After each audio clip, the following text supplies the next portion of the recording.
che ho cominciato a tagliare i bledi, il persil, lo cibuletto, ho preso un metteso qui di raudo e metteso di gio, di latte, della farina,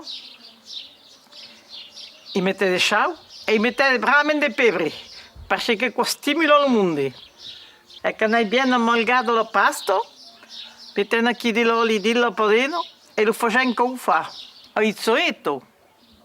Facciamo qua e la prima era un pastaricci come dicevo io sono paricci, ma qualcosa abbiamo bruciato i bledi e mettiamo della lenga di vioche con sapello, o quei dei ruerghi.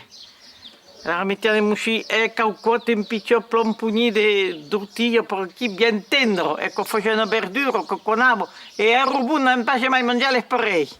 Ah, metteva pas maudio che all'epoca la pula io le faceva un po' non mi dilute che io speravo che si è decidato. Questo è stato per finale stiu sui, per mangiare per il prato, al 4 ore, al deporti. E questo mangiavo, allora presso qualcosa ma che la farsa facevo un bravo picocel, un bravo farsa che continua l'appetito, povero mondo, e mi dio pas troppo di grasso.